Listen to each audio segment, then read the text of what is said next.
Brought to you in part by A is for Apple, Child Care, and Learning Center, where the seeds of tomorrow learn to grow today. All new today! Connie Hebert sits down one-on-one to chat with me, Chad Jones, on the Chattin with Chad show.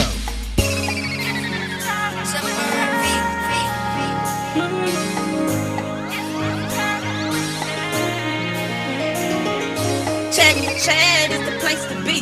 Every day at 7 p.m. turn on your TV. You might see some things that you never see, but at the end of the day, it's reality.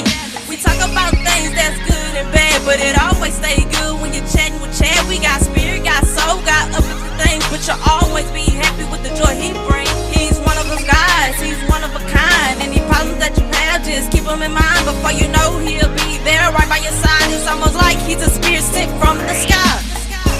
It's the Chattin with Chad. It's the Chattin with Chad. It's the Chattin with Chad. It's the Chattin with Chad. The Chattin with Chad Show.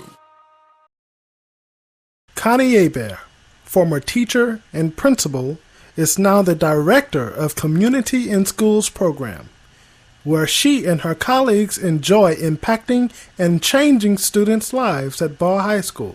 Ms. Hebert, you've been a teacher, a principal, a substitute.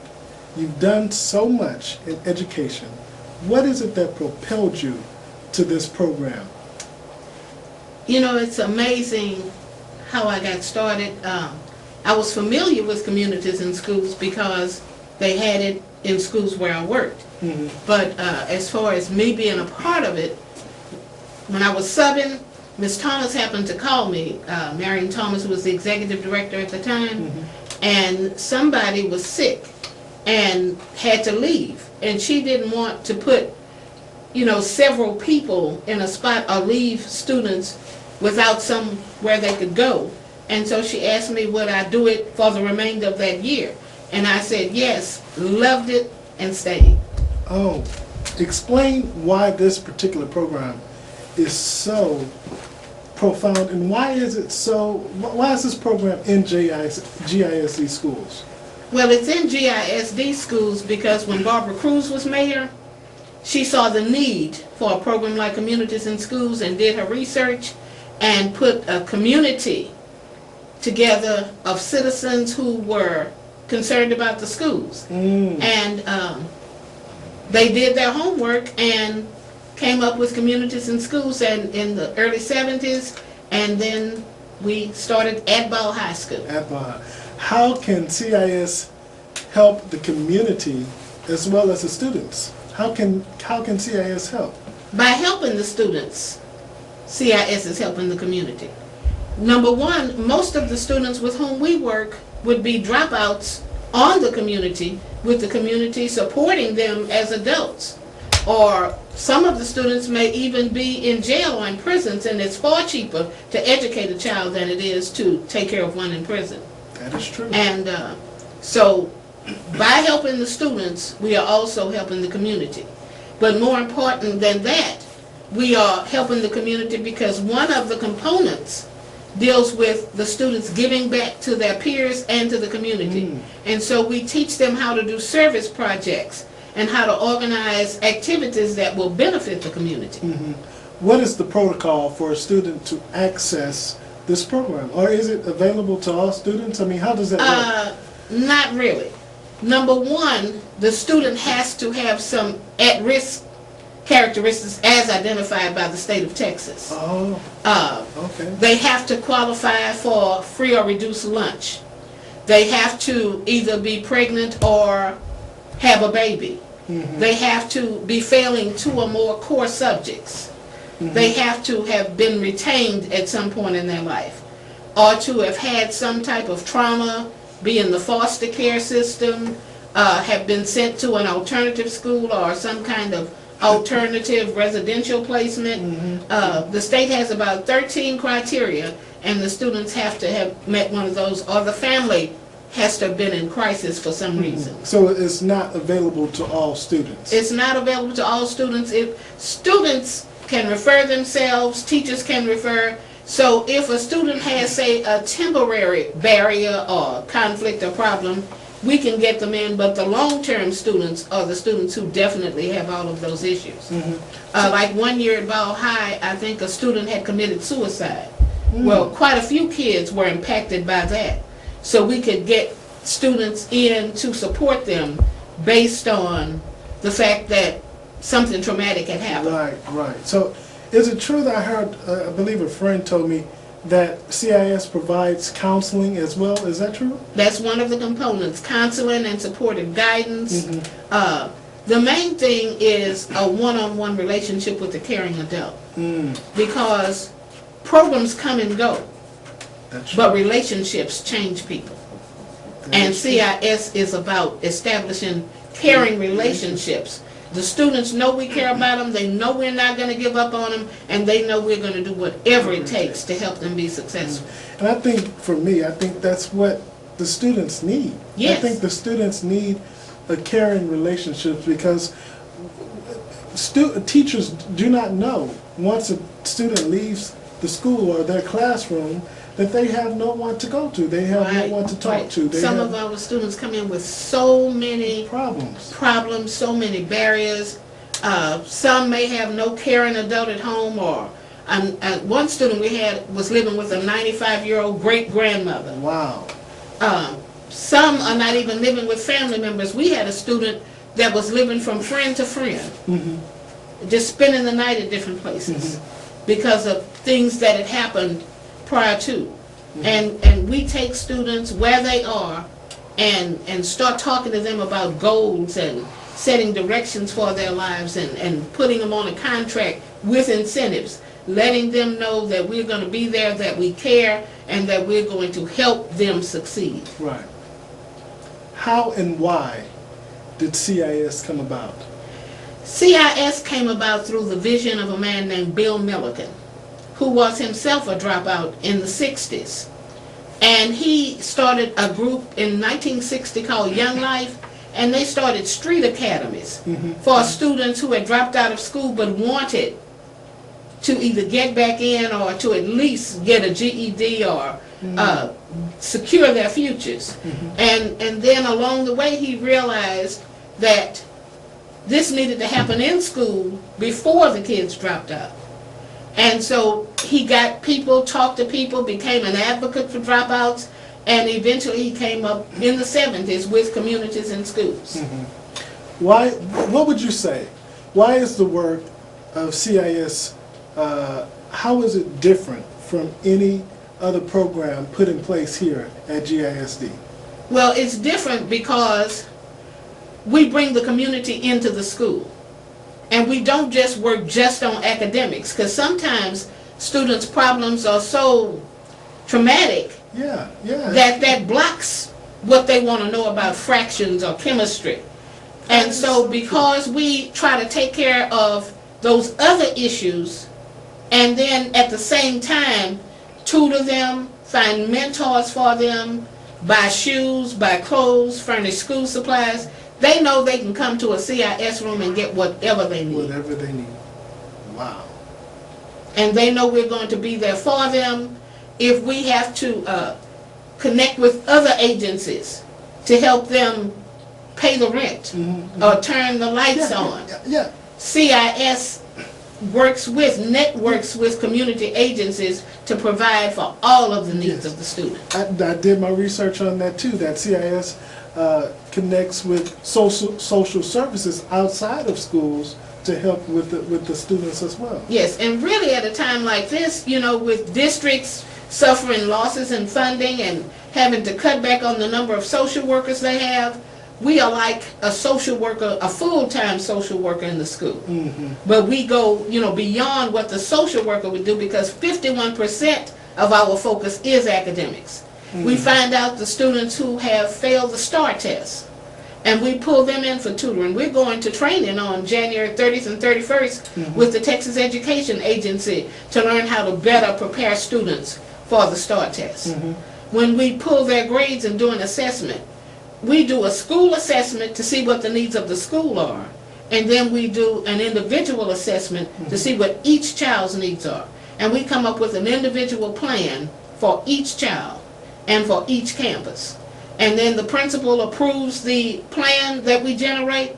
We service students in two ways. We have level 1 services that are school-wide, and every child in the school benefits from these services. And then we have level 2 services that are just for our case-managed students. And right now, we are case managing over 1,000 students in Galveston and Texas City ISDs. Each case site coordinator has 125 students that he or she personally takes care of. So this program is so great, so phenomenal. How can I help? I want to help. How can the community help? We ask the community's help in several ways. First of all, we always need money. We sent out a letter asking the community to sponsor one child for $100. $100 a year. The state gives us money through grants that we write, but we also need to write local grants, so local foundations can help us fund. We need to be in more schools than we are, because every school that's on the state's improvement required needs to have a CIS site coordinator there to help students with academics and attendance and behavior. Because when the kids are kicked out of the class, they're not in there learning. But when we follow up with them and talk to them and set goals for them and provide incentives for them improving, once they know somebody cares about them, most of the students are willing to try to change. And they can't change overnight. But that's why the community can help volunteer extra time. We need mentors. We need volunteers to help chaperone field trips, because we take them to visit colleges, we take them on job shadowing opportunities, because our focus is for them to start thinking beyond high school. Not only are we going to keep you in high school, but we're going to get you to college. Get you to college. We'll be right back, everybody. Don't go nowhere. We'll be right back. It did bother me because I have 6 children, and not one of them came to see me the 5 days I was in the hospital. This next chat's choice is so amazing. Oh, I can't wait. I can hardly wait. T-Soul! I can't wait to taste your skin. Yeah, baby. Yeah, baby. No, no, no. I can't wait to see your ring.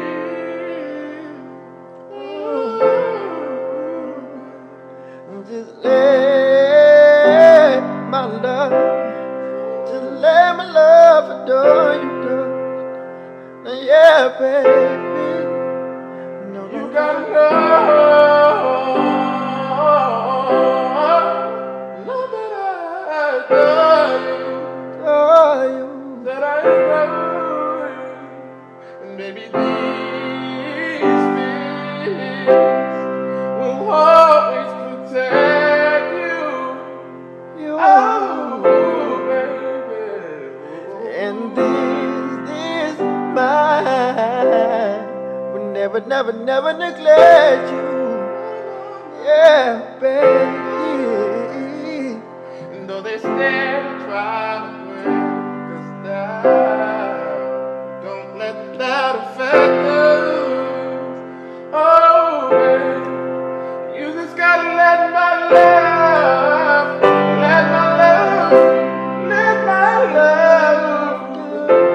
you. Oh, let it just adore. Gotta know that I adore you. Yeah, baby.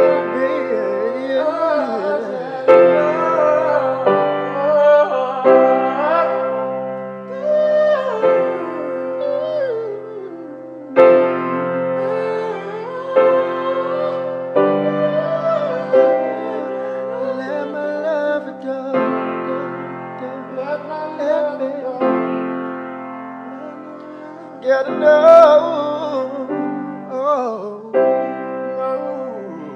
know that I adore you.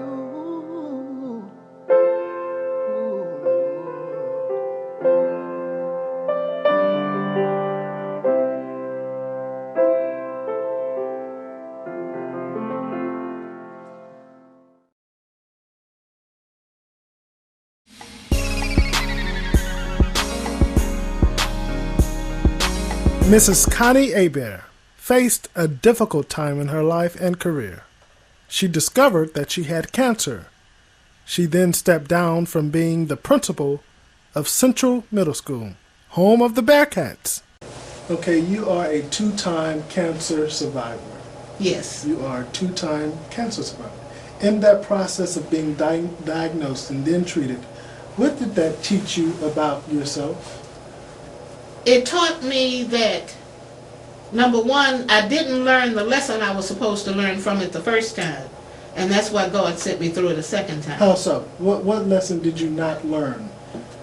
Obviously, what His purpose for my life was. Because there were things I was doing and I was talking to kids, and I felt like He wanted me to be more of an example, to maybe be an advocate for cancer so that kids wouldn't be scared. People are scared when they hear the word cancer, and it's not a death sentence. It's, you need to take care of yourself, you need to learn about cancer so that you can share with other people. 2 other people at my church had cancer at the same time I did. And I was able to talk to them and encourage them and take some of the fear out of it, because I had been through it another time. The second time was more serious. I wound up having to have a mastectomy the second time. And you learn that how you look is not as important as what's inside of you. And I'd always told kids, nothing's too hard for God. You can get over whatever the problem is. So I certainly had to live my talk if I wanted kids to continue to believe when I tried to encourage them. And so I think it was for me to become an advocate for cancer, to show students that you can survive anything. And you can't tell a child how it feels to be hungry if you've never been hungry. And so by me having to go through something, then I'm better able to tell them, if God brings you to it, He's going to take you through it. You know, my grandmother, she's diabetic. I believe she got one leg amputated about 4 years ago, I believe. And she was one of those ones that would always do for the family. She Yes. was the go-to person in the family. We would always go to her, whatever we need, anything financially, just need a helping hand. But when she got her leg amputated, it was totally different. She started to see who the family, who she could depend on as far as family. What did that teach you in that process? What did that teach you about your family? 2 things. Number one, it did bother me because I have 6 children, and not one of them came to see me the 5 days I was in the hospital. Really? One couldn't, and the others didn't. They didn't see? They didn't. No. But I grew closer to my husband because he was there every single day, the whole day, spent the night in that chair. And when I got out, he was there, breakfast in bed. I didn't even really want to get well because he spoiled me so. And those words that you say when you get married until the end, he was there through sickness and in health. And I learned to appreciate him more. Because, sometimes when people are nice, you take them for granted. But he didn't have to do all that he did. And then he took me through the point of not worrying about whether the kids came or not. Sometimes kids are busy with their own lives. And I didn't need them to be there because he was there. My sister also, she and I became closer because she had been through cancer, and she was constantly talking to me about what had happened when she went through it, and she was at the hospital and there afterwards. So you learn that you can depend on some family and not on others. But you learn that you don't have to depend on anybody because God is going to be there with you through it all. You speak about so deeply how God was with you and how He will bring you through it. During that time, Ms. Hebert, what did that how did that impact your faith? Well, I believed that He was going to take me through it. So, faith is the evidence of things not seen. I didn't have to see anything at the time. Plus, I've always believed no test, no testimony. No cross, no crown. And I want to know when I leave here that I'm going to heaven. And so I finally had a test. Because, up until then, my aunt who raised me lived to be 98 years old. She wasn't even sick until she was 97. I had never really had a test. And so you don't know how strong you are until you go through something. So I really learned that I can make it through anything. So, I tell the devil, now throw it at me. So I can take my foot and just stomp it on out. Yeah. Wow. Did you ever think in that process that you weren't going to make it? I never thought I wasn't going to make it, but I said, if it's his will that I don't, then I need to be prepared. I hadn't done a will. I hadn't taken care of things that I should have taken care of. And so I even planned my funeral. And who I wanted singing. But it was never a sad moment. It was all joy, in preparation and joy. That was going to be my first question. Were you afraid to die? No, I'm not afraid of death. To die is gain. And my father's rich, so I know he has a mansion for me.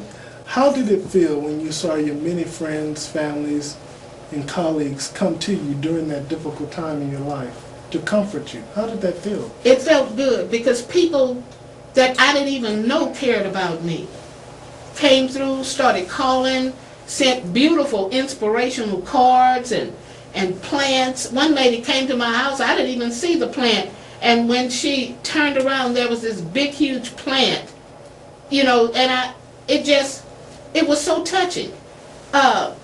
Church people came every day up to the hospital.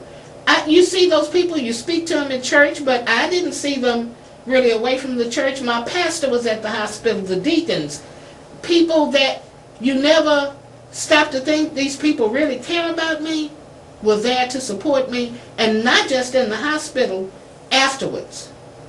I mean, people put $20 in a card and send it to you. And it's not that you need it, but it's the idea that they wanted to share something with you. So I really learned to appreciate people more because I used to be kind of a loner. And if I wasn't with the kids, I just was by myself or with my husband. But it made me more of a people person. And then after that, people who became sick or something, I knew how I appreciated that. And so I knew I had to be there for them. Through all the teaching and impacting students, fellow teachers, church members, what name do you believe that you are making for yourself? Well, I've never really thought about making a name for myself. I believe that if you say you're Christian, then you have to live Christ-like. And I try to say to myself, what would Jesus do in this situation?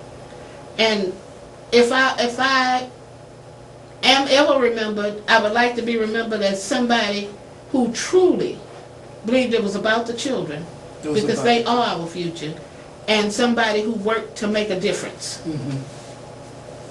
What is your favorite Bible verse? My favorite Bible verse is, "Bless the Lord, O my soul, and everything that in me is. Bless his holy name." Holy and righteous name. Righteous name. Fill in the blank. God is. God is my all in all. He's my everything. He's my leader. He's my hope. He's my comforter. He's my friend. He's my guide. He's my counselor. Whatever problem I have, God is able to do exceedingly and abundantly above anything that I might think or ask. And she said that cashier stopped what she was doing and said, "Communities and schools, that program saved my life." He sounded so good the first time, 12-year-old Cam Anthony had to come back for more. Singing, opening up for Patti LaBelle. Cam Anthony, everybody.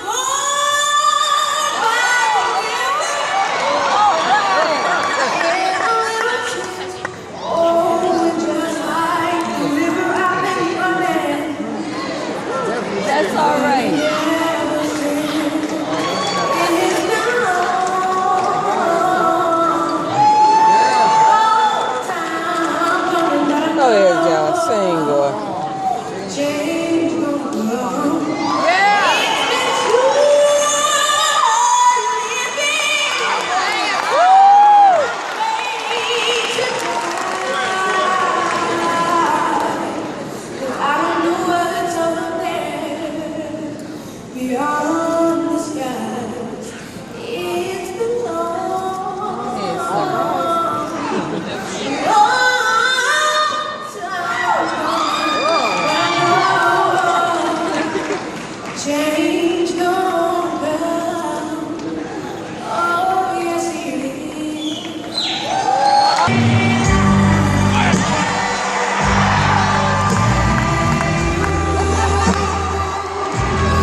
All along it was a fever,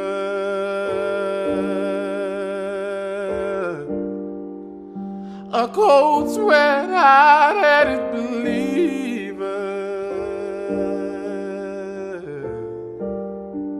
I threw my hands in the air and said, show me something. She said, if you dare come closer.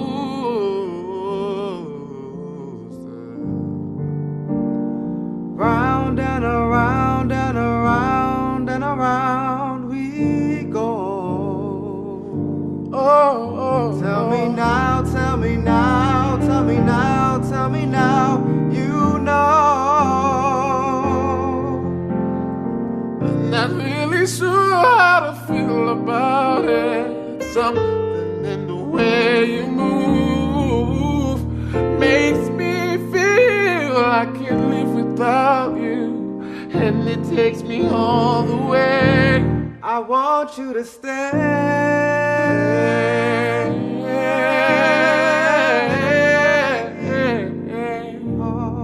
Want you to stay.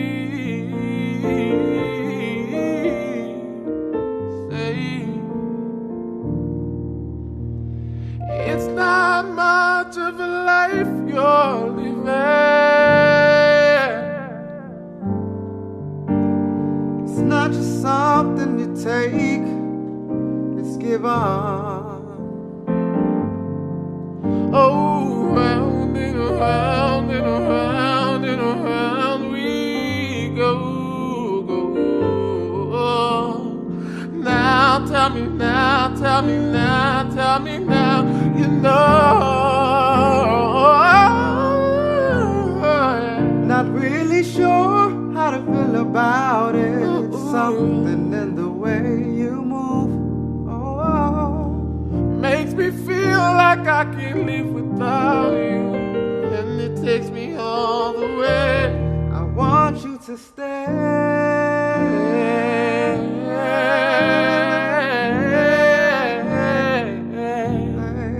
Please stay.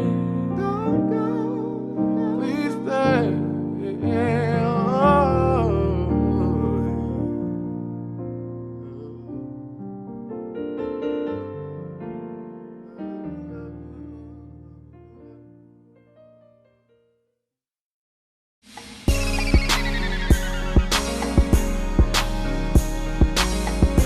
Ms. Hebert, give us 2 examples. If not 2, you can just give 1 if you remember. What student do you remember that this program, CIS, helped to be successful in life? And what problems did they have? Okay, let me say this first. I hired a new site coordinator who came to me so excited. And she was telling me that she was in Family Dollar and had run into a student and was saying she needed to hurry up because she had to get back because she had gotten a new job with communities and schools. And she said that cashier stopped what she was doing and said, communities and schools, that program saved my life. She said she had dropped out of school and was just out there. And her site coordinator, case manager, came and found her and brought her back to school and helped her with the academic piece, helped her with the social service piece, and stayed with her, encouraging her until she got her degree and got her in college, and she's in college right now in her junior year. And when she was telling me about this, and I started thinking about students with whom I had worked through the years. I have one student in particular. I got her into CIS when she was at Central. I was her teacher then.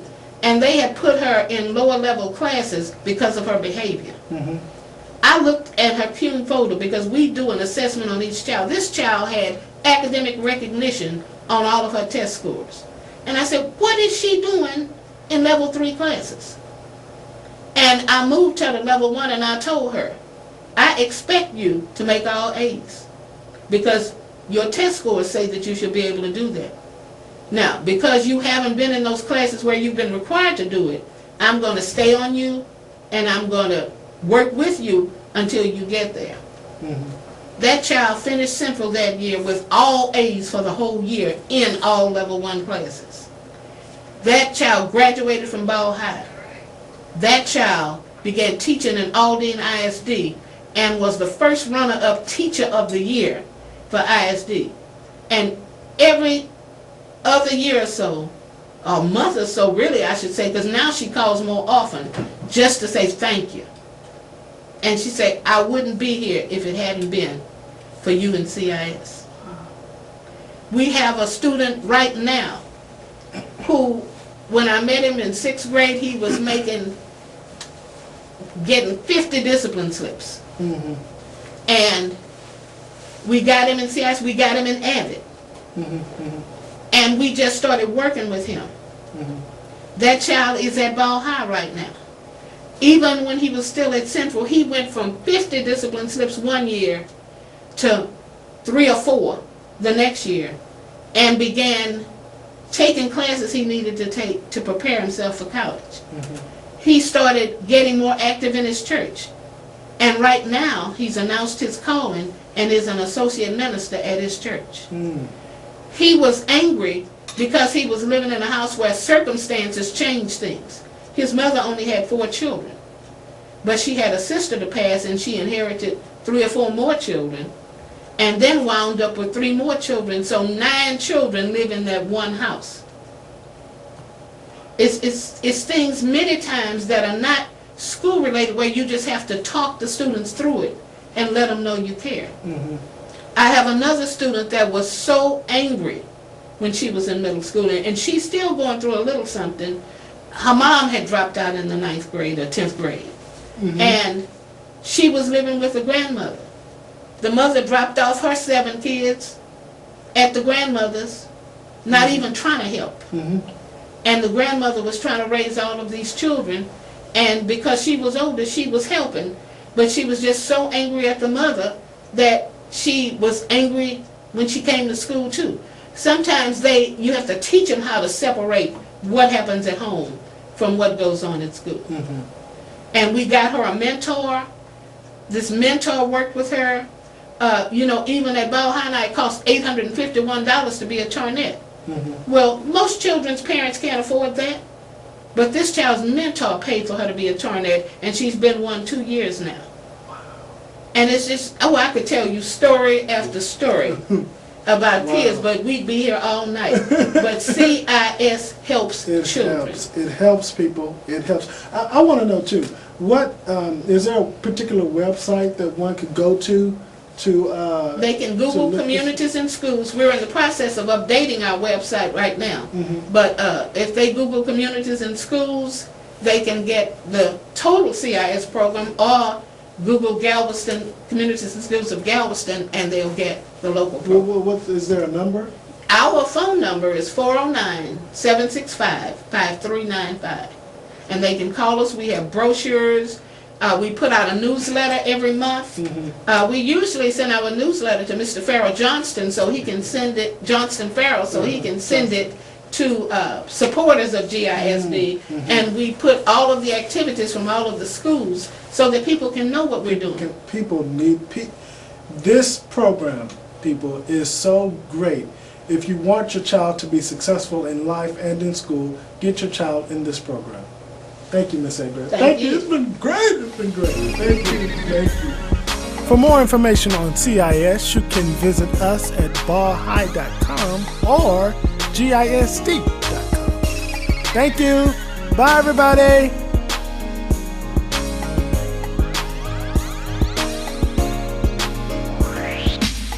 I know,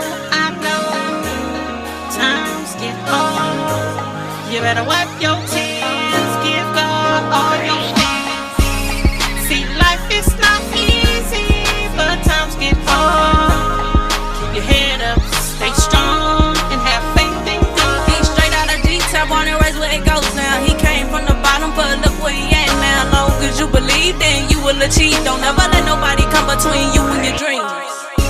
It's the Chattin with Chat. It's the Chattin with Chat. It's the Chattin with Chat.